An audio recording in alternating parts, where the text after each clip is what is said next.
महाराज जी, ना खान पान ते भावे है, ना कोमल वसन सुहावे है, सब विषय लगे ते खारा है, हरि आशिक का मग न्यारा है। महाराज जी, साधक की ऐसी स्थिति कैसे और कब और किसी से प्यार किया है? सच्चा सच्चा प्यार किए होते तो प्रश्न ही ना आता। उसके देखे बिना चैन नहीं पड़ता, उसकी बात सुने बिना चैन नहीं पड़ता। वही गली अच्छी लगती जिसमें हमारा प्यारा होता है। अगर प्यारे का मिलन न हो तो भोजन अच्छा नहीं लगता, नींद अच्छी नहीं लगती, रात में लेटो तो वही ध्यान में आ रहा है, उसके सिवा कोई है नहीं, कुछ अच्छा नहीं लगता। अपना श्रृंगार भी अच्छा नहीं लगता, दोस्त भी अच्छे नहीं लगते, कुछ अच्छा नहीं लगता। बस एक बार उस गली से कोई गुजर जाए और वो मुझे बताए कि मैंने उसे देखा है, मैंने उसे देखा है। कोई आके बता दे कि वो मेरे विषय में बात कर रहा था, वो मेरी चर्चा, वो मुझे जानता है। मैं उसकी बात, उसकी चितवन, उसकी मुस्कान, उसी का देखना, उसी का सुनना, उसी का बोलना, तब खान पान नहीं भावे है, नहीं कोमल वसन सुहावे है, सब विषय लगे ते खारा है। आशिक शब्द का प्रयोग किया गया है।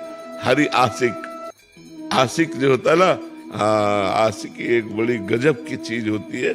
संपूर्ण संसार से राग छुटवा कर एक में प्रकट कर देती है।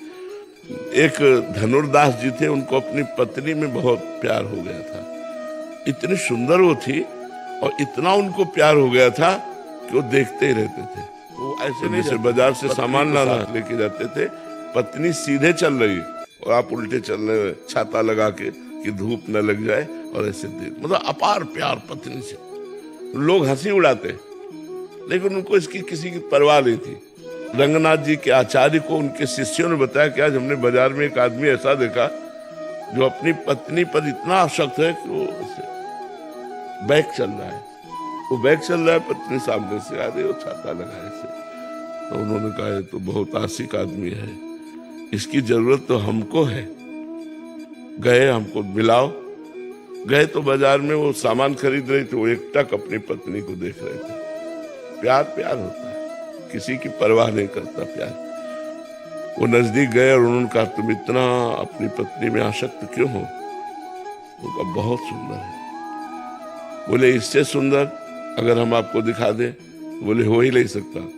ऐसे जे कपोल पे ऐसे स्पर्श किया, चपत लगाई, तो सामने ठाकुर रंगनाथ जी। छूट गया छाता, छाता छूट गया, पत्नी भूल गए। भगवान की मंद मुस्कान। बहुत बड़े महात्मा हुए, उनका नाम हुआ धनुर्दास जी महाराज, बहुत बड़े महात्मा हुए।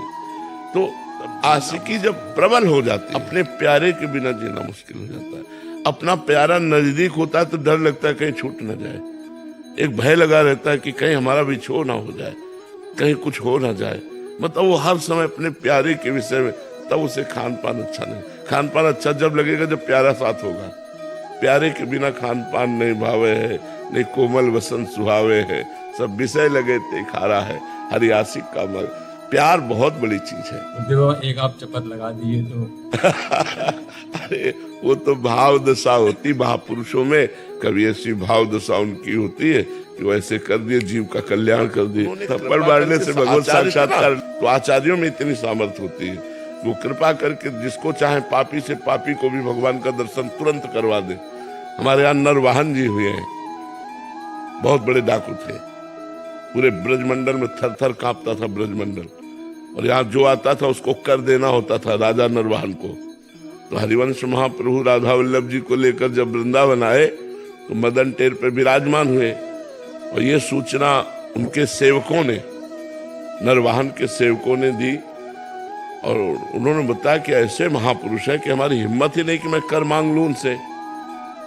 बहुत सुंदर हरिवंश महाप्रभु थे, बड़े तेजस्वी महाप्रभु थे। अतुलित रस बरसत सदा सुख निधान बनवास, अद्भुत महिमा महि प्रगट सुंदरता की रास, सुंदरता की रास कनक दुति देह रिज रुचि, बारिज बदन प्रसन्न हास मधुरंग सुचि, शुभ्रु सुष्टु ललाट पट सुंदर कर्णम, नयन कृपा अवलोक प्रणत जन आरति हरणम। इतना सुंदर स्वरूप, और करुणा करके देख ले तो जीव निहाल हो जाए। तो बोले हमारी हिम्मत ही नहीं पड़ी कि हम कर मांगे। तो नरवाहन जी ने कहा मैं जाता हूं, देखता हूं। तो वो मतलब महाप्रभु के प्रति चले, हृदय में एक अलौकिक की हिम्मत नहीं पड़ी कि वो सामने जाए। झरोखे से देखा कि महाप्रभु राधा वल्लभ जी का श्रृंगार कर रहे हैं। कभी किसी को प्रणाम नहीं किया था, बस प्रणाम किया और मन से हरिवंश महाप्रभु को गुरु माना और राधा वल्लभ जी को इष्ट माना और जपने लगे राधा वल्लभ श्री हरिवंश राधा। ये महापुरुषों का चमत्कार, राधा वल्लभ श्री हरिवंश, राधा वल्लभ श्री हरिवंश। इधर एक यमुना जी से ही व्यापार चलता रहता था पहले, बड़ी बड़ी नावों में, जल जहाजों से।